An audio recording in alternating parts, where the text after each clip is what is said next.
విద్యార్థుల ఉజ్వల భవిష్యత్తుకు ఉపాధ్యాయులు మార్గనిర్దేశకులని గాజువాక బీజేపీ కన్వీనర్ కర్నంరెడ్డి నరసింహరావు పేర్కొన్నారు. గాజువాక కనితి రోడ్డులో ఉన్న విజ్ఞాన భారతి స్కూల్లో ప్రిన్సిపల్ జయకృష్ణ ఆధ్వర్యంలో టీచర్స్ డే వేడుకలు ఘనంగా నిర్వహించారు. ముందుగా ప్రముఖుల చిత్రపటాలకు పూలమాలలు వేసి నివాళులర్పించారు. అనంతరం పలువురు ఉపాధ్యాయులను ఘనంగా సత్కరించారు. ఈ సందర్భంగా పలు సాంస్కృతిక కార్యక్రమాలు ప్రదర్శించి ఆకట్టుకున్నాయి.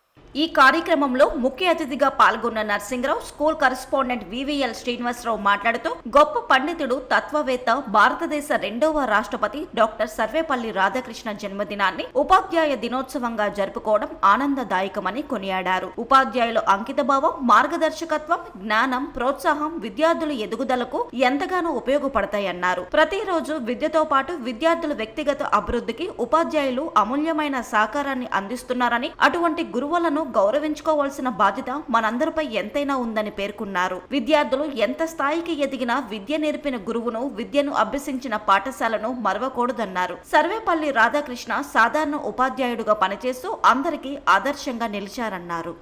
సార్ మాట్లాడుతూ టీచర్స్ కి చెప్పారు, మన ఇంట్లో ఇద్దరు పిల్లలు చూసుకోవడమే చాలా కష్టం, అలాంటిది క్లాస్ లో 30 నుంచి 60 మంది వరకు స్టూడెంట్స్ ఉంటారు.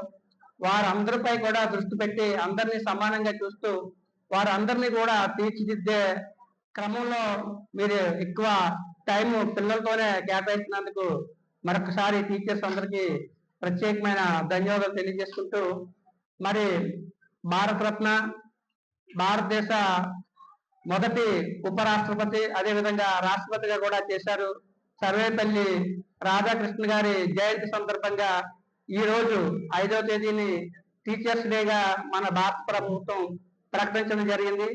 పిల్లలు ఈ రోజు మీకు సెలవా కాదు కదా, సెలవు కాకపోయినా ఉత్సవాలు చేసుకుంటున్నాం. ఎందుకంటే మన గురువులందరినీ కూడా గౌరవించుకోవాల్సిన బాధ్యత మన అందరిపైన ఉంది. మీరు పెద్దవాళ్ళు ప్రయోజకులు అయిన తర్వాత కూడా మనకి విద్యాబుద్ధులు నేర్పించినటువంటి టీచర్స్ ని మనం మర్చిపోకూడదు. మనకి ఏ స్కూల్ అయితే చదువుకున్నామో ఆ స్కూల్ కి, ఎందుకంటే మీరు ఇప్పుడు నేటి బాలలే రేపటి పౌరులు, మీరంతా చిన్నపిల్లలుగా ఉన్నారు, బాగా చదువుకోవాలి. మీలో ఒక ఇంజనీర్ ఉండొచ్చు, ఒక డాక్టర్ ఉండొచ్చు, అలా విధంగా ఒక అడ్వకేట్ ఉండొచ్చు, ఒక రాజకీయ నాయకుడు కావచ్చు, మీరు కూడా ఉపాధ్యాయులు కావచ్చు, సైంటిస్టులు కావచ్చు, విదేశాలకు వెళ్ళొచ్చు. అంత టాలెంట్ మీలో ఉంటుంది. మీరు ఖచ్చితంగా మీరు ఏం అవ్వాలనుకుంటున్నారే ఇప్పుడే డిసైడ్ అయ్యి ఆ దిశగా బాగా చదువుకోవాలి.